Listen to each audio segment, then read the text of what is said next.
No toca estudiar. ¿Qué más toca? Estudiar. Espero que en el segundo parcial les vaya mejor. Y bueno, para eso vamos abriendo carreras.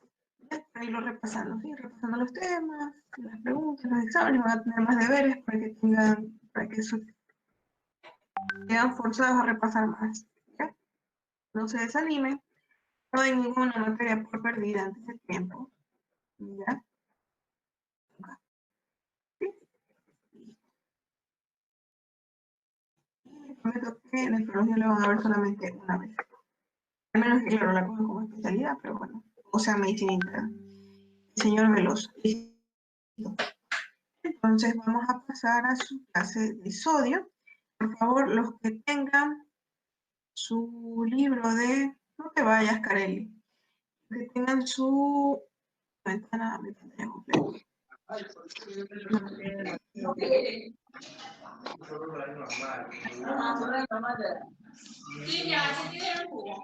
Juegue.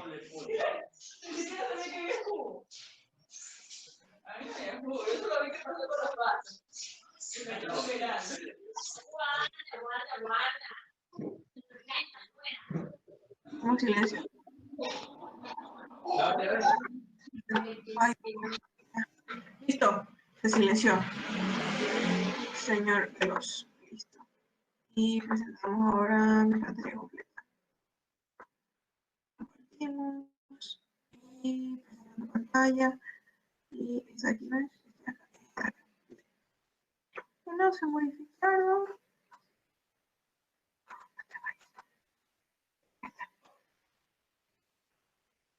Sí, yo sé.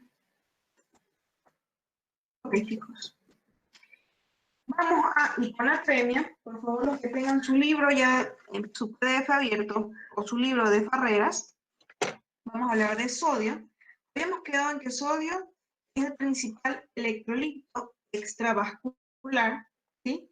Es uno de los principales que determina la osmolaridad sanguínea. También hablamos del concepto de osmolaridad, la diferencia de osmolaridad y osmolaridad, la tonicidad, que es hipertónico, hipotónico, todo eso lo vimos en la clase pasada.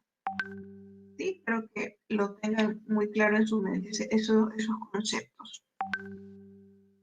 Entonces, creo que hubiera sido chévere una diapositiva de introducción. Vamos a ponerla acá, vamos a cerrar todo esto. Acá que nunca me sirvió. Entonces, continuando con sodio, vamos a hablar de los valores normales de sodio. ¿Sí? ¿Cuál sería el valor normal de sodio? Por favor, si van a la página 771 de Farreras.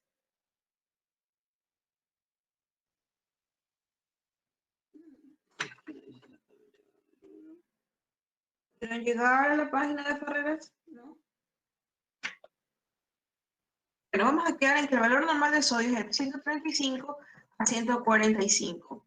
¿Qué unidad pueden pensar que va aquí? ¿Miligramos, decilitros, tal vez? ¿Qué unidad va aquí? Sí, tenía la llamada, ¿verdad? Sí, miligramos de cilitro. Miligramos, decilitros. ¿Alguien está a favor? ¿Quién está?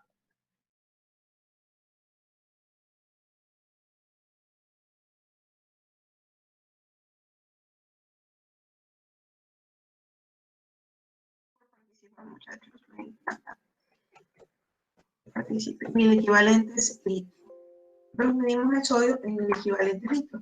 Acordémonos que el sodio es un electrolito y medimos un electrolito, es decir, lo medimos solito. No es una molécula, ¿no? Recordemos que el sodio es un átomo y por esta capacidad de disolverse en agua, acordémonos que nuestro cuerpo también tiene un gran porcentaje de agua, él va solito y es un equivalente que va solito. Se mide por mil equivalentes por litro.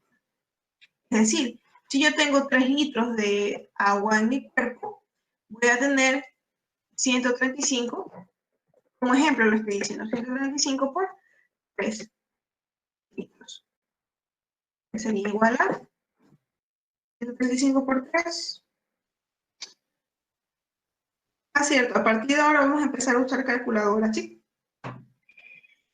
Por favor, tengan a la mano para que puedan seguir y tengan una mayor comprensión de todo. Ah, ya. 135 por 3. 405. Asumiendo que yo tengo exactamente. Bien. Asumiendo que yo tengo 3 litros de mi cuerpo y tengo 135 mil equivalentes por litro de sodio, voy a tener un total de 400 mil equivalentes totales de sodio en mi cuerpo. ¿Ya? Esto es importante, sí.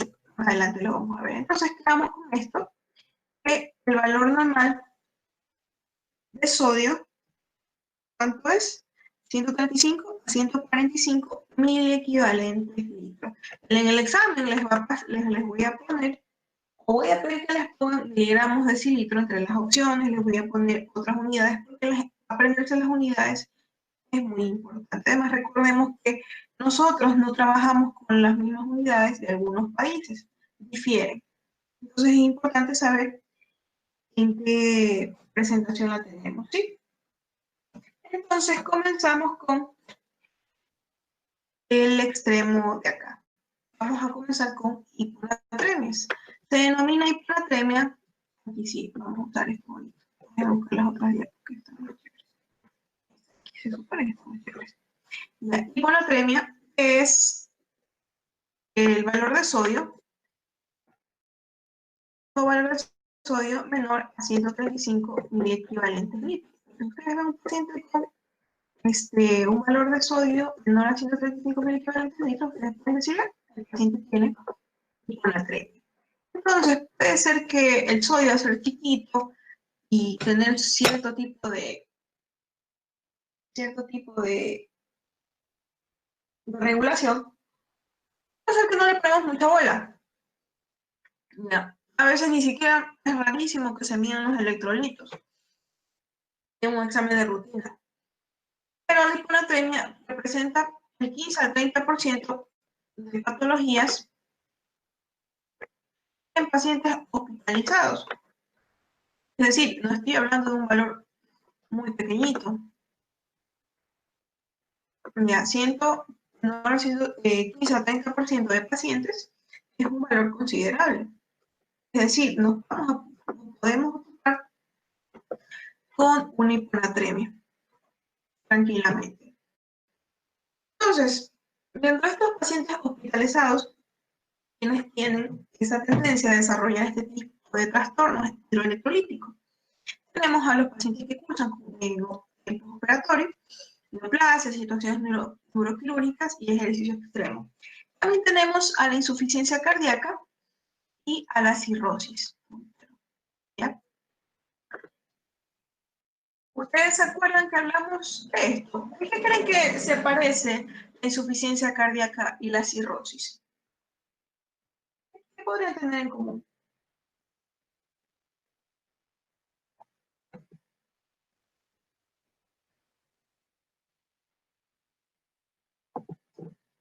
¿En qué se parece un cuervo y un escritorio?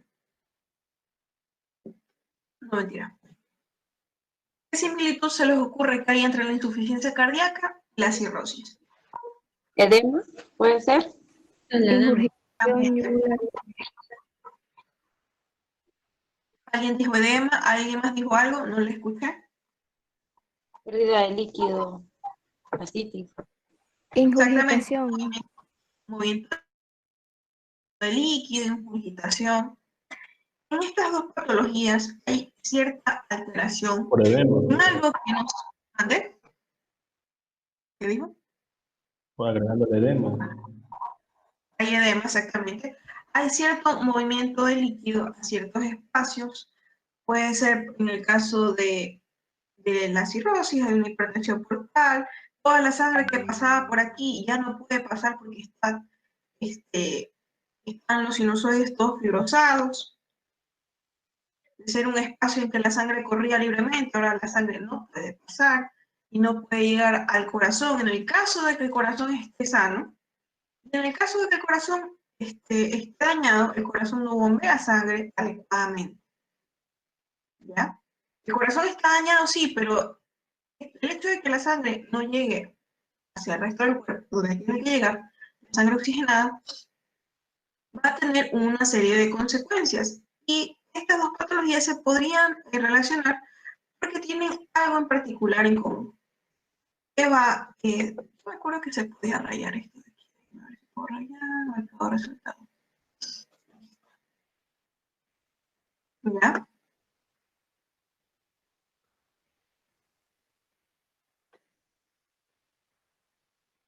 ¿Ya? ¿Qué creen que significa esto? BCE.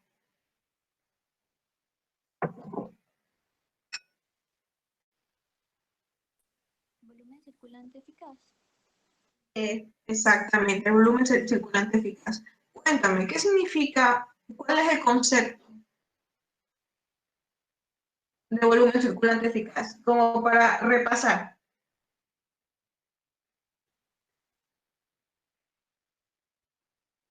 Volumen circundante eficaz o eficiente. Ya, pero qué, exactamente, pero ¿para qué servía? ¿Qué es lo importante de ese concepto?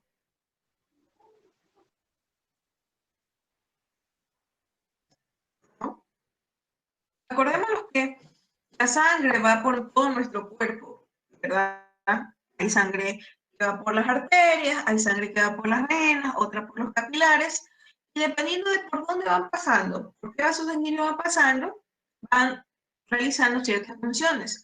La sangre que va por las arterias va a perfundir los tejidos, y ese es el volumen circulante eficaz. Eficaz porque ella va a realizar una acción en particular, necesaria y vital para nuestra vida, que es refundir tejidos. El hecho de que nosotros no tengamos una pérdida sanguínea, nosotros no estamos normovolémicos, no quiere decir que nuestro volumen circulante eficaz esté normal. Si nosotros no tenemos una bomba adecuada que mande la sangre oxigenada de forma adecuada a los tejidos, no voy a tener un volumen circulante eficaz, efectivo, que no es lo mismo, pero bueno, adecuado. Estoy normovolémico, sí, pero mi volumen circulante eficaz no es el adecuado. No estoy perdiendo sangre, pero mi corazón al estar dañado no perfunde totalmente mis tejidos con la sangre que envío. Entonces, en esto podemos decir que se parecen estas dos patologías. Y sí, las dos pueden también cursar con edemas por este movimiento de líquido. En el caso de insuficiencia cardíaca, puede haber una, comenzando por el edema de miembros inferiores, porque la sangre no llega, no puede llegar a ser bombeada, entonces puede regresar, aumenta la presión hidrostática a nivel de nuestros vasos en nuestros miembros inferiores y la sangre sale por la presión hidrostática, aumenta el líquido a nivel intersticial y tenemos nuestro edema. A nivel, si nos referimos a cirrosis, la sangre no puede avanzar, entonces no puede subir. Y al no subir, una vez más, aumenta nuestra presión hidrostática. Podemos presentar edemas de miembros inferiores, luego podemos presentar ascitis, etc.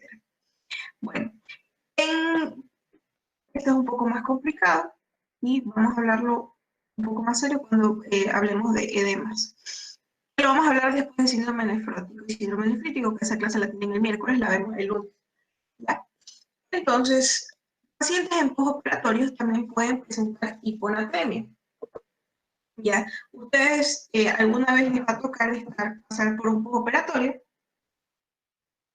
y lo que se van a encontrar es algo como el muñequito, un paciente acostado, si es que todavía no ha despertado de la sedación, y ustedes lo van a ver ahí, van a ver una licenciada que también está sentada y ustedes también se van a querer sentar. Y no le van a encontrar ninguna función a su ser ahí. Ya, ustedes van a decir, claro, aquí el paciente está sedado, aquí está la licenciada, yo quedo aquí. El paciente al pulsar durante el postoperatorio debe ser cuidado, porque pueden desencadenarse ciertas respuestas que ya vamos a ver más adelante que pueden hacer que él pulse con una hiponatremia. Durante las neoplasias también puede presentar el paciente una hiponatremia. Situaciones neuroquirúrgicas también pueden terminar en hiponatremia. Acuérdense, ¿ustedes se acuerdan de la secreción de la ADH? ¿Cómo era? Venía desde allí arriba.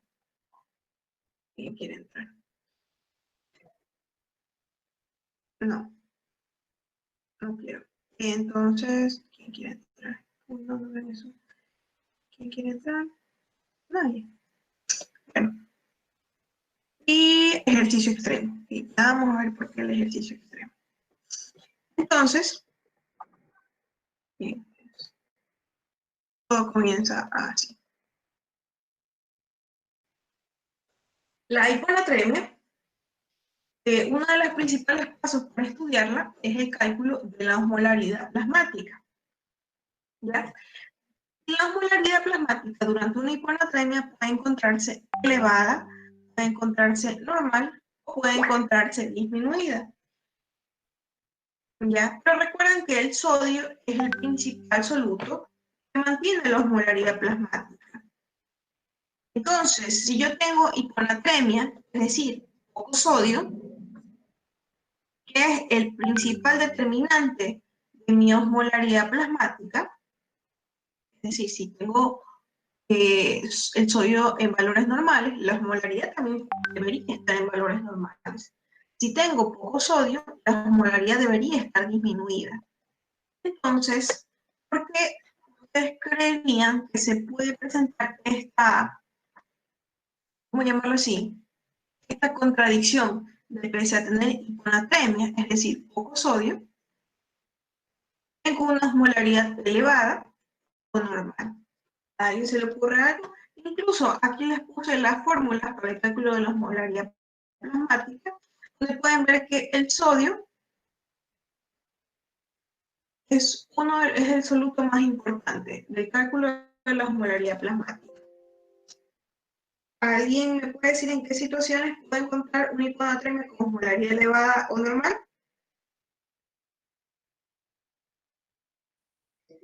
En las hiperproteinemias me parece que había una. Y también en la hiperglicemias, en donde no me acuerdo si es normal o elevada, pero está entre los dos la hiperglicemia. Y también En efecto. y también las hiperlipoproteinemia también me parece que existía. Cuando está elevada. Muy bien. Por favor, dame tu Esas son nombre. las López. López, el César. señor López. López César. Inclusive por eso la osmolaridad elevada se conoce como pseudohiponatremia en realidad. Y las que van a ser la hiponatremia verdadera es la que existe la osmolaridad disminuida. En la Muy que, bien, señor César López. Ya, ok. Por favor, pongan la página 778 de su libro Farreras. Ahí pueden ver alteraciones del metabolismo de sodio, variaciones en la osmolaridad, hiponatremia. ¿Ya? Y como dijo su compañero, muchas gracias por participar, César López, tenemos a las pseudohiponatremias, en las cuales existe un soluto, el cual se encuentra en una concentración muy alta. Déjenme dibujar, voy a intentar aprovechar esto. Opciones de puntero, control hacer pluma, marco resultado. No con la pluma. Ya. Aquí tenemos el vascular. Bueno, aquí, esto de aquí que ustedes ven aquí es el sodio. Estos puntitos son el sodio. Ok. Y aquí están las células, ¿no? Bueno, el vascular se compone de las células endoteliales, de las células musculares lisas, entre otras células, ¿ya? Entonces, en la vida normal tenemos el sodio ahí, a niveles de 135 145 mil equivalentes, ¿no? Haciendo que yo tenga una osmolaridad normal, primero. Pero de pronto tengo un soluto. En este caso, este es un paciente diabético, ¿ya? Tengo un soluto, ¿ya? Este soluto no se puede mover, no es reabsorbido, no se mueve dentro de las células. En este caso, porque tiene una hiperglicemia. El paciente tiene una glicemia de 250 miligramos de decilitros, ¿ya?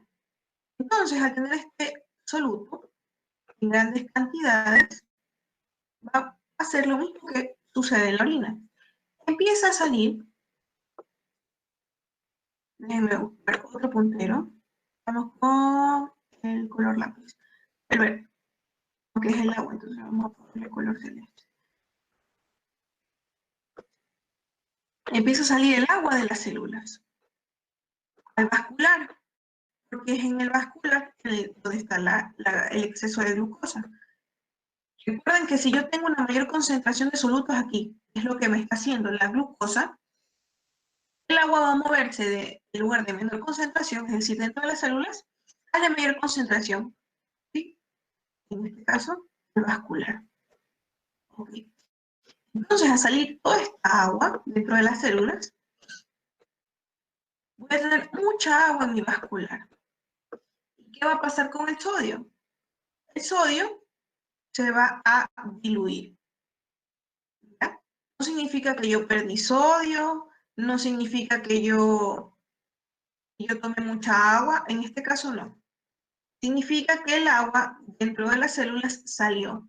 Porque hay un soluto en el vascular que está moviéndome el agua, ¿sí? Por su concentración. Como decía el compañero, a la cabeza tenemos hipertrigliceridemias, hiperproteinemias, y también tenemos a la glucosa, al mannitol y a la glicina. ¿Se acuerdan que el mannitol era un diurético que arrastraba agua? Ya, ellos pueden producir hiponatremia. ¿Ya? Pero una vez más, como lo mencionó su compañero, serían pseudohiponatremias, porque en sí, la cantidad de sodio dentro del vascular, dentro de nuestro cuerpo, no es que ha aumentado o ha disminuido. Simplemente se ha diluido. ¿Ya? Listo. Ahora, es importante, por favor, que vean su libro de carreras. Porque aquí nos va a dar unos datos que yo no he visto en otros libros, al menos en Avendaño no está. ¿Ya? Ustedes pueden ver aquí dice, ¿alguien quiere leer, por favor? Como para hacerlo más dinámico. ¿Alguien diga yo? Por favor. Vamos, chicos, que después nos ordenamos. Doctora, yo creo que yo tengo una edición diferente porque no encuentro en esa página esa. 778. Sí, no encuentro. No sé si será la misma edición o tendrá otra. No sé si la tengo. ¿Y estás en la parte de sodio? Hola. No. Lo que es alteraciones No, entonces puede ser que tu PDF tenga otra numeración. Mira si la página dice 778, no el PDF, sino la página del libro. Sí, dice 778 y en PDF me sale 826. en 829. Ya, puedes ir al 829, puede ser que allí la encuentres. Déjenme, les proyecto mejor el libro, ¿ya?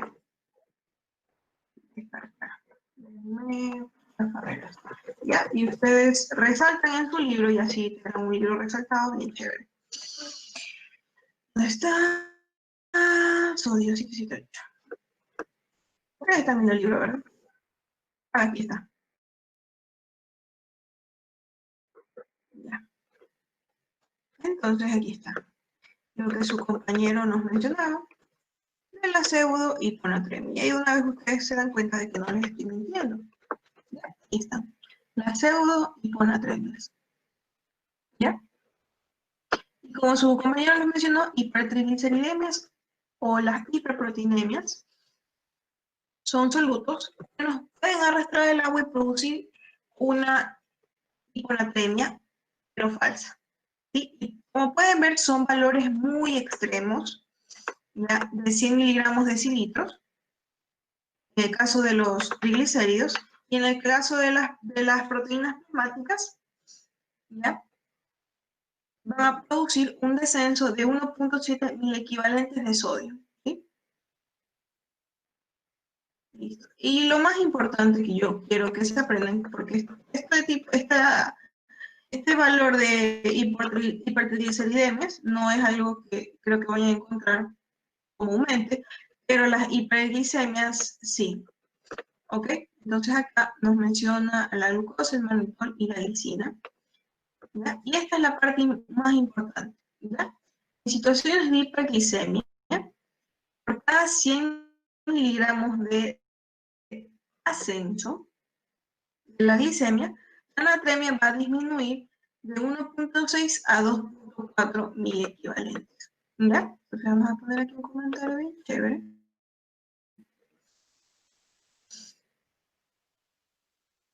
¿Ya? Entonces, si yo tengo una glicemia,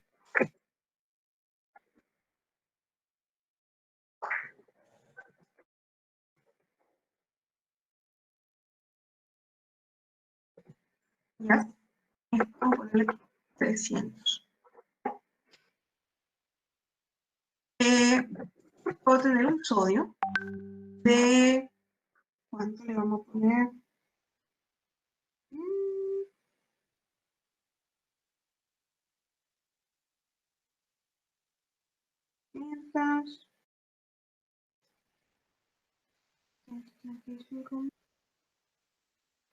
Hasta de 131 a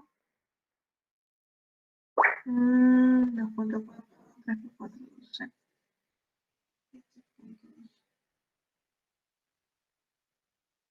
Hasta 127.8 mil equivalentes litros.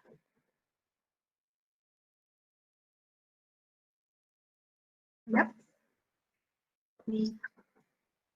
Entonces yo voy a corregir. La paciente tiene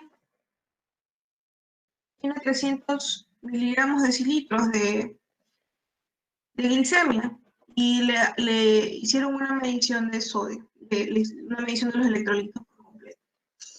Entonces, vienen asustados hacia ustedes y les dice, doctor, la paciente tiene un sodio de 127, que es más alarmante, 127 mil equivalentes litros.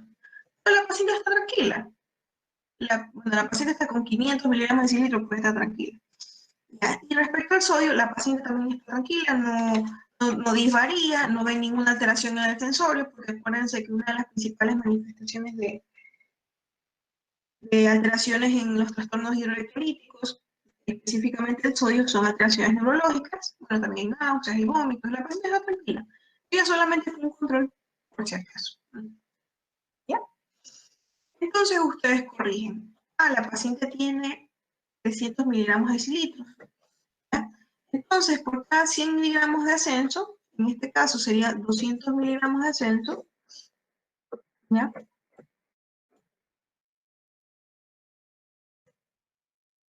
La paciente puede presentar una disminución en su sodio desde 1.6 a, como son 200, serían 2, ¿verdad?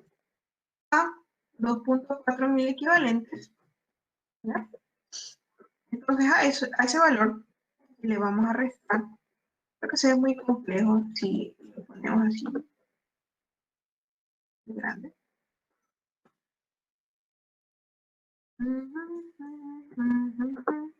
Menos el valor normal.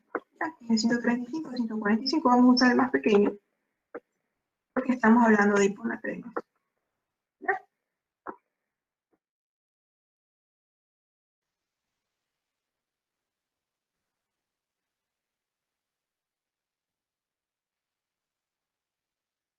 ¿Le salió?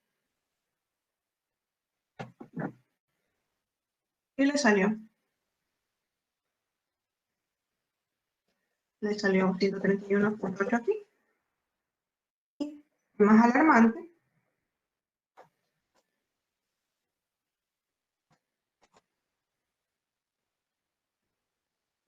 no salía 2.4 por 2 menos 135. 130, perdón, yo me equivoco acá.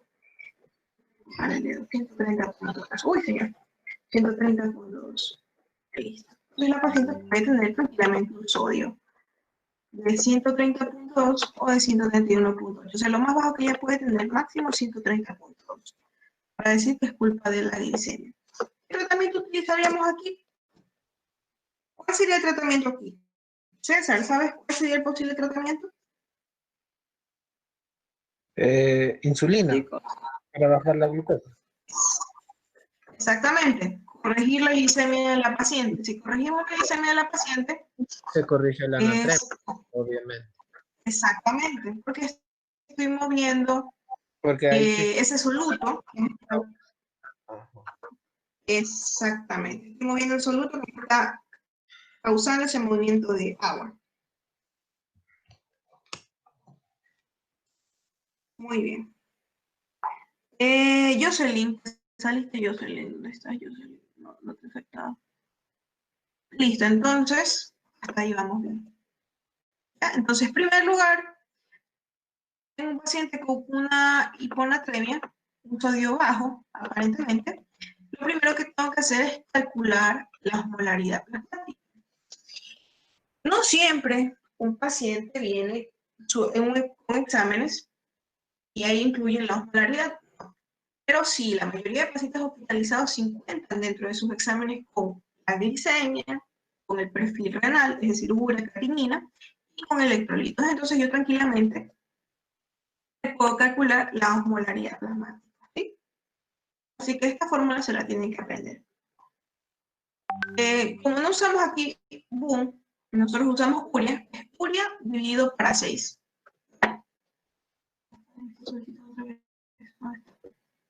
Aquí está. Mira.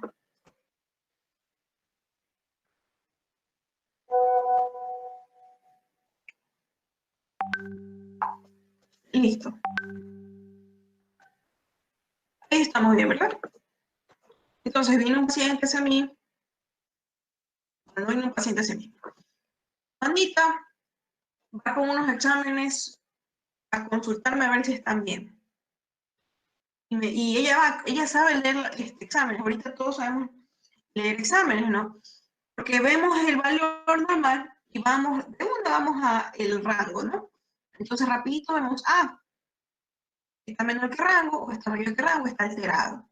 Entonces todos podemos hacer eso, no necesitamos en sí ser médicos para eso. Pero sí necesitamos ser médicos para deducir y saber qué significa el hecho de que esté bajo un valor, que esté alto el otro. Entonces, ella va ahí corriendo hacia usted y va con un sodio de 130.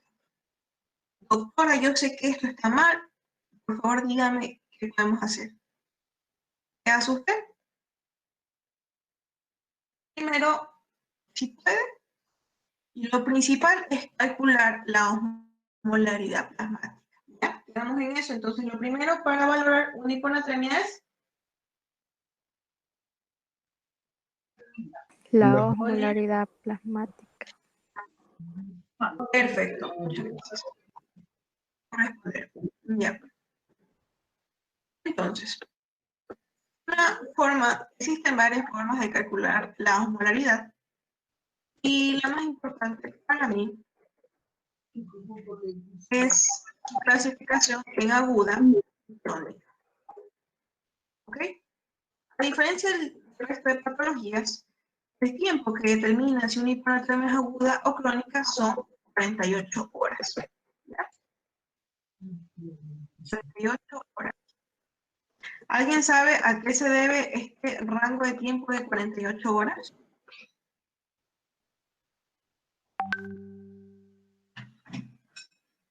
Chicos, ¿alguien? No. No, ok, vamos entonces. Cuando nosotros tenemos una alteración en este soluto, que es el más importante respecto a mantener la tonicidad, ¿de qué me refiero a mantener la tonicidad? Recuerden que yo les dije que el agua se pasa moviendo, ¿no? Que el agua siempre es dinámica. Ahorita el silencio. Silenciate. Ya. Listo. Les había dicho que el agua siempre está en movimiento en nuestro cuerpo, ¿verdad? ¿Recuerdan que les dije que va entrando y va saliendo y que si de pronto hay una alteración en un soluto, hay un soluto por ahí que la agarra, ella se queda, ¿no? Yo les había explicado esto con unas diapositivas de por acá. Acá está dibujado el sodio, ¿se acuerdan? Y yo les dije que siempre las moléculas de agua se andan moviendo a través de los compartimientos y se pueden mover. Pero de pronto si aparece un soluto, ellas se quedan. Si hay una alteración en un soluto, ellas también se empiezan a mover. Y el sodio es el que ayuda a mantener este equilibrio en la osmolaridad, es decir, que haya igual cantidad de agua en cada uno de los compartimientos. El sodio es el que mantiene la osmolaridad en el plasma, es decir, en el espacio vascular.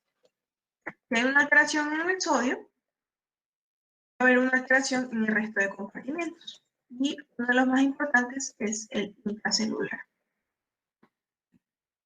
Entonces, cuando nuestro cuerpo tiene ciertas alteraciones del volumen, es decir, si tengo un aumento de volumen, voy a tener edema, ¿verdad?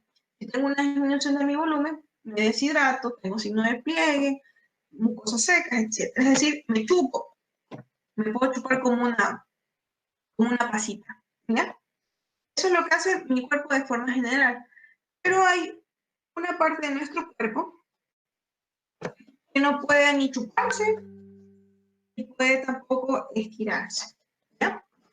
Y es una de las más importantes, un órgano que ni siquiera se puede trasplantar. O sea, sí es difícil que una vez que lo perdemos, prácticamente ya no hay nada que hacer. Y uno de esos es el cerebro. Esta imagen está horrible, así que aprovechando que puedo compartir todo lo que yo quiero, vamos a ahí, más chévere. Aquí está. Listo. Entonces, esta es la parte más importante de las hiponatremias. Ese soluto pequeñito, al que casi nadie le para bola, al que casi no se mide de forma rutinaria, puede poncharnos, puede dañarnos nuestro cerebro. Entonces, en el caso de que tenemos un sodio normal, tengo igual cantidad de solutos en el espacio extracelular, tengo igual cantidad de solutos en mi cerebro, en mis células cerebrales. Y no estoy hablando específicamente de las neuronas, no. Recuerden que tengo más células en mi cerebro, ¿ya? ¿Cómo cuáles? ¿Se acuerdan? Solo tenemos neuronas en el cerebro. ¿No? ¿Sí? Chicos, ¿me sigo compartiendo? ¿Hay alguien? Sí, ¿Me fui? doctora. Ah, ya, ya. Listo, César. Gracias, Dígame. César. Ya. Listo. Tenemos más células, ¿no? Entonces, vamos a un caso de hiponatremia. En el caso de una hiponatremia, tengo menos solutos en mi espacio extracelular, es decir, tengo una mayor cantidad de agua. ¿Y qué va a pasar con esa mayor cantidad de agua que voy a tener en mi espacio extracelular? Es decir, tengo aquí la osmolaridad reducida. Esa agua va a pasar del espacio de menor concentración al de mayor concentración que está en mi cerebro. ¿Ya? ¿Y qué va a pasar con mi cerebro? Se va A edematizar, a llenar. exactamente, se va a edematizar. El cerebro no se va a dejar edematizar así como así, no. Él tiene sus mecanismos de defensa para evitar que una hiponatremia lo altere. Entonces tenemos que, al sentir que se está edematizando, va a aumentar la presión del líquido cefalorraquídeo y va en primer lugar a frenar su formación del líquido cefalorraquídeo. Va a aumentar su reabsorción venosa desde los vestíbulos cerebrales, me estoy refiriendo al líquido cefalorraquídeo. Esa es una de sus respuestas precoces. Entonces yo les voy a preguntar, ¿cuál es una de las respuestas del cerebro hacia una hiponatremia para evitar el edema? En primer lugar, él deja de producir líquido cefalorraquídeo y aumenta su reabsorción. ¿Ya? Existen pacientes que tienen una dificultad en esa respuesta. ¿Ya? Esos pacientes son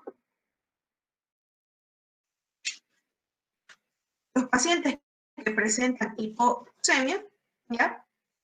Y los pacientes que bueno, sino los pacientes, sino los estrógenos, ¿sí? Hipoxemia y estrógenos. ¿Ya? Esto se debe a que la hipoxemia y los estrógenos inhiben la función de las ATPasas.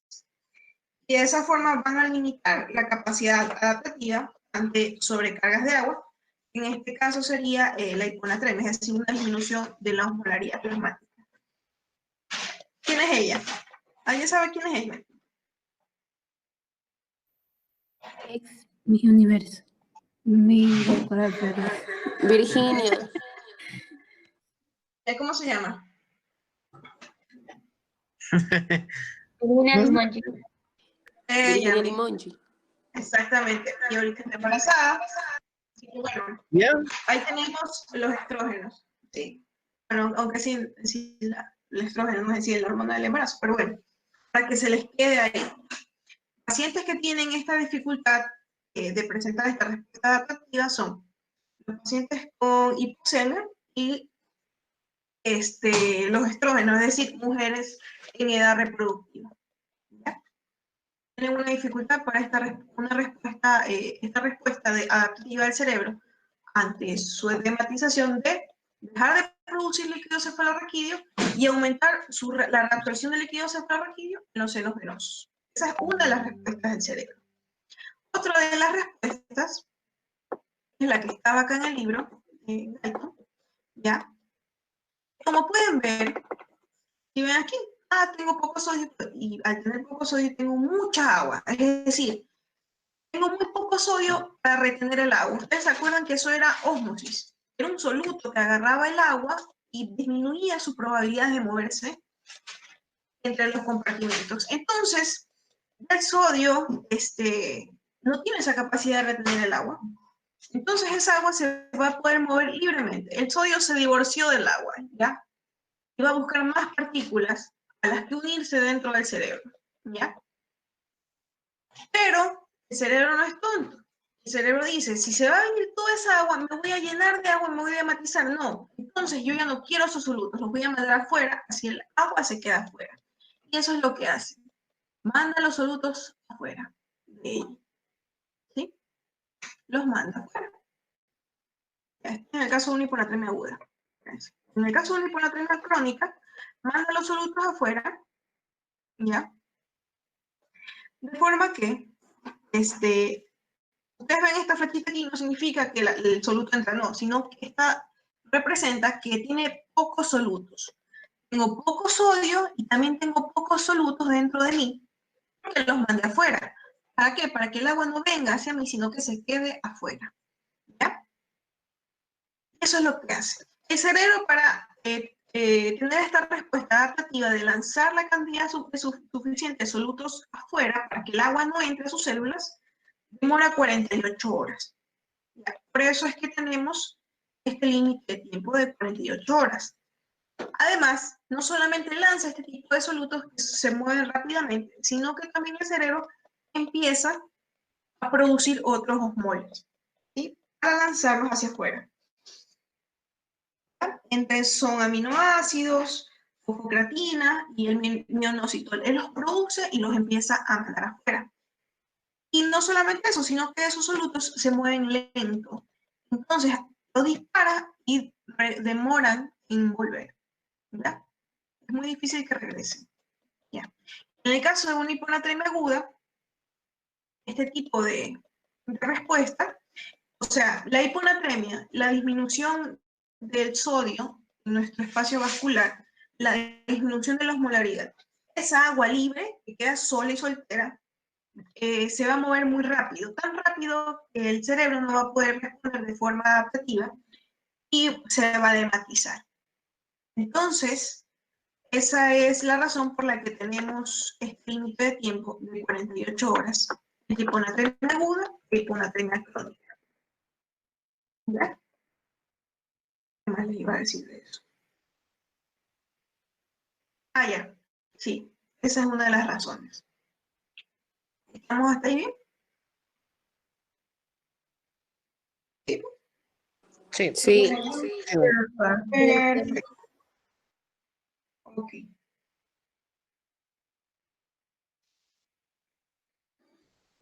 Ya son las 10 de la noche, ¿quieren seguir? Vamos hasta, qué sé yo, déjenme ver estas barreras. Déjenme ver las barreras. Vamos a barreras. Ya, aquí está. Hiponatremia verdadera, hiposmolar. A ver, ¿qué dice acá? Voy a bajar aquí. Ya. Ok, entonces vamos a las hiponatremias verdaderas. ¿Ya? O síndrome hiposmolar. Acuérdense que tienen osmolaridad disminuida. ¿Ya? Aquí tenemos este bello cuadro que deben aprendérselo, ¿sí?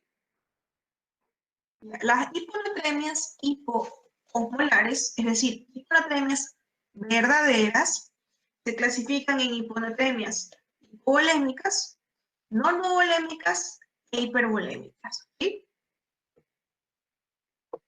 Y nos tenemos que aprender este cuadro. Dentro de las hiponatremias hipovolémicas, tenemos a la cabeza la producida por diuréticos. La principal causa de hiponatremia es el uso de diuréticos. Eso tienen que aprendérselo. Yo les pregunto, ¿cuál es la principal causa de hiponatremias? La principal causa de hiponatremias es el uso de Diuréticos. Diuréticos. Muy bien. Ok, a la cabeza. Tenemos aquí pérdidas renales y pérdidas extrarrenales. Pérdidas renales, diuréticos, enfermedad de Addison, nefritis perdedora de sal, la bicarbonaturia, que se va a arrastrar el sodio, la diuresis osmótica solamente si tenemos acceso al agua. Ya vamos a ver por qué si tenemos acceso al agua. Eso también quiero que se lo aprendan. La diuresis osmótica puede causar hiponatremia y también puede causar hipernatremia. Todo depende de si tienen o no tienen acceso al agua. ¿Ya? Pérdidas extrarrenales, todas las cosas que causen hipovolemia, vómito, diarrea, tercer espacio y quemaduras, todas estas cosas son causas de hipovolemia. ¿Ya? Que esta es la más fácil de todas. Hiponatremia hipovolémica, la más fácil. Tenemos la hiponatremia normovolémica. Como pueden ver, si ven que esta de aquí tiene una disminución del volumen extracelular, esta de acá tiene un aumento del volumen extracelular, pero no tiene edema. A la cabeza tenemos el SIAD, secreción inadecuada de ADH, el estrés, el hipotiroidismo grave y el déficit de glucocorticoides. Estas tres patologías que ustedes ven aquí, incluyendo claramente el SIAD, estimulan la producción de ADH, es decir, estimulan la absorción de agua, ¿ya? El paciente va a tener una hiponatremia dilucional prácticamente, ¿ya?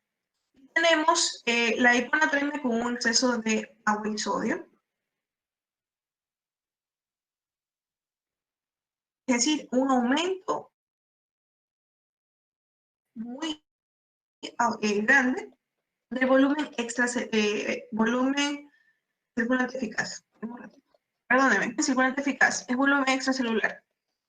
¿Saben por qué me di cuenta? Porque aquí está la cirrosis, está la insuficiencia cardíaca, y hablamos que ahí hay un aumento del volumen extracelular. Aquí está el síndrome nefrótico, la cirrosis hepática y la insuficiencia renal crónica. Los dos cursan con edema. Acuérdense que la primera parte para valorar un edema es medir la presión de un paciente. Paciente que yo tengo con edema, tengo que medir su presión. Y dependiendo de si tiene su presión normal o presión elevada, puedo determinar si su causa puede ser una insuficiencia renal o una cirrosis hepática, un síndrome nefrótico o una insuficiencia cardíaca. De deber tienen que averiguar quién tiene hipertensión y quién no tiene hipertensión. ¿Ya? Aquí abajo podemos ver su tratamiento. Aquí esto lo vamos a ver superficialmente ahorita. Ya en la siguiente clase lo vemos más pesado, porque es lo primero que vamos a ver. ¿Ya? Entonces, en el caso de una hiponatremia hipovolémica, el tratamiento, a grosso modo, restituir volumen. En el caso de que sea por exceso de agua, no voy a restituir en sí volumen, sino voy a tener una restricción hídrica o el uso de baptanes. ¿Qué son los baptanes?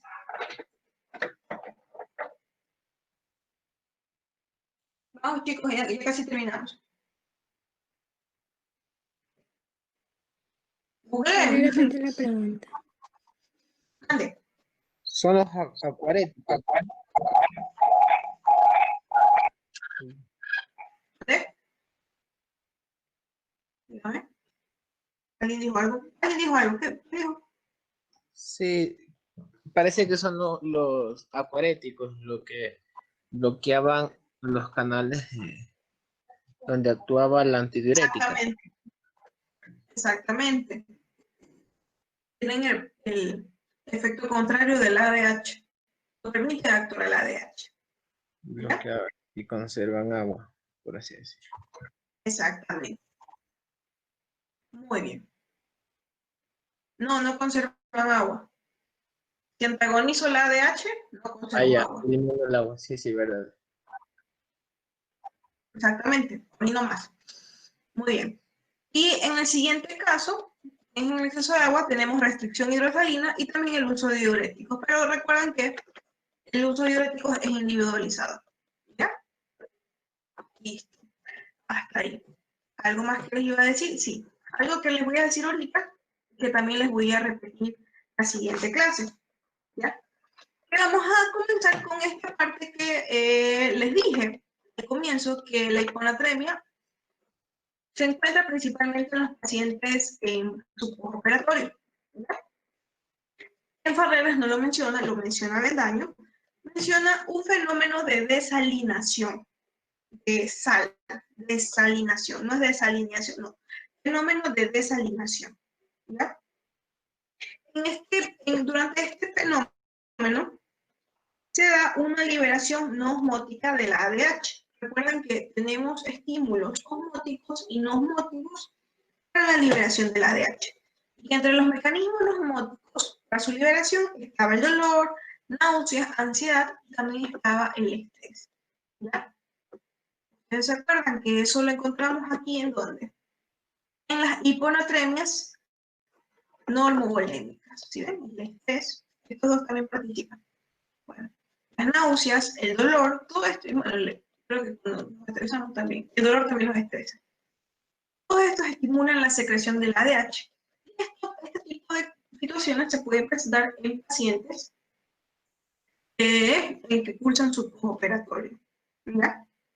El fenómeno de desalinación se da con la activación de circuitos natriuréticos. ¿Ya? Todo esto se debe a que, por consecuencia de la expansión resultante de la administración de grandes volúmenes de suelo salino. ¿Ya? ¿Y qué va a pasar? El paciente va a tener una diuresis hipertónica. Va a eliminar una gran cantidad de solutos mediante su orina. ¿Ya? Entonces, todo esto va a aumentar el riesgo de que él desarrolle hiponatremia. ¿Ya? En este caso va a ser una hiponatremia aguda, y como ya les expliqué, es una de las más graves, sería decir, una de las más peligrosas. Ese es el término. ¿Ya? Listo. Ahora, ¿qué en sí predispone a un paciente a tener un fenómeno de desalinación? Que le administre soluciones hipotónicas. Como por ejemplo una glucosa al 5%, una dextrosa al 5%. ¿Ya?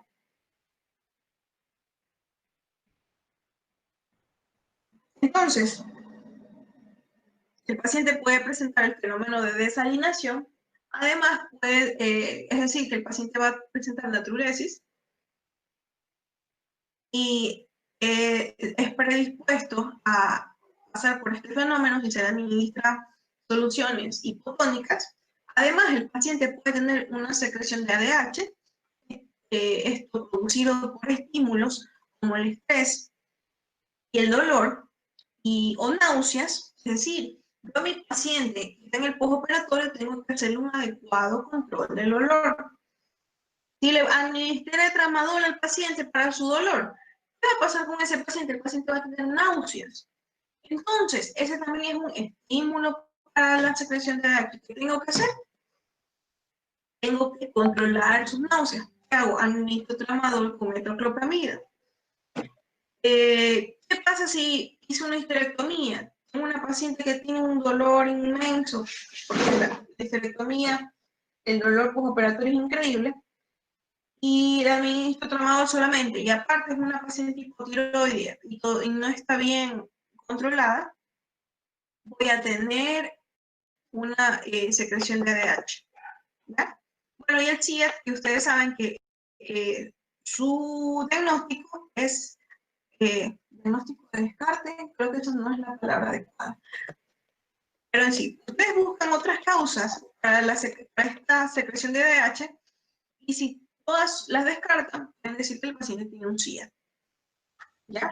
Además, recuerden que las neoplasias pueden también producir una secreción inadecuada de ADH. ¿Ya? Entonces ya hablamos de hiponatremia postquirúrgica. También existe la hiponatremia tras resección transuretral de próstata, que se la describe Avendaño. En Carreras no la encuentran. Esta se da porque antes, no estoy segura si ahora, ¿qué pasa si eso pasa así? Histerectomía, el dolor postoperatorio es increíble, y la administro tramadol solamente, y aparte es una paciente tiroidea y no está bien controlada.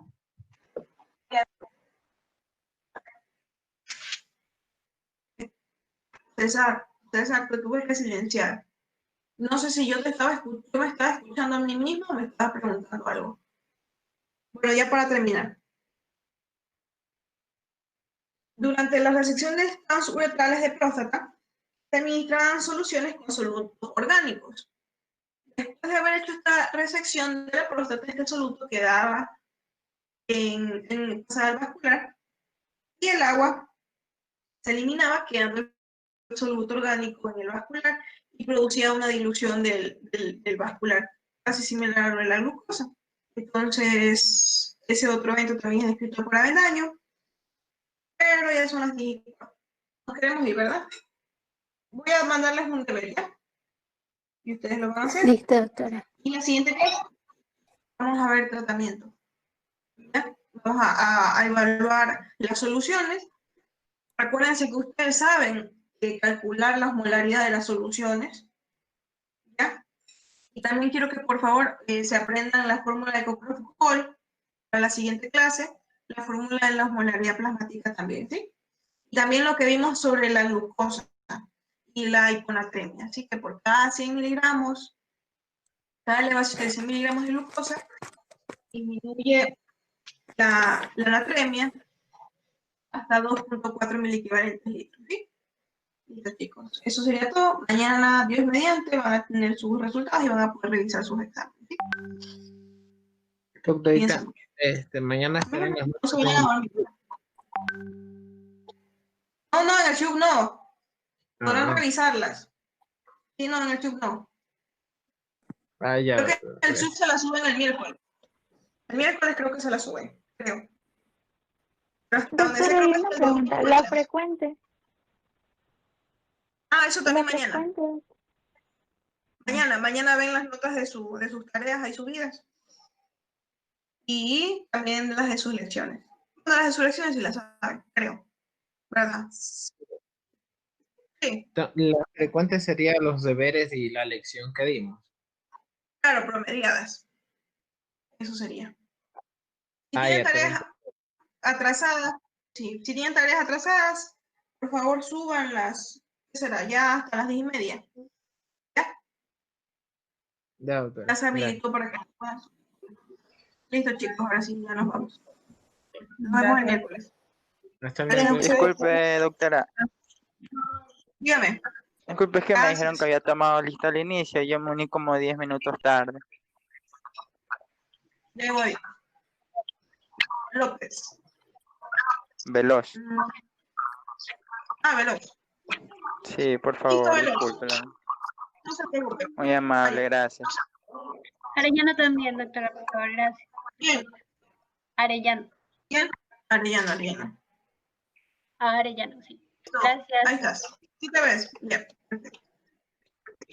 No, chicos.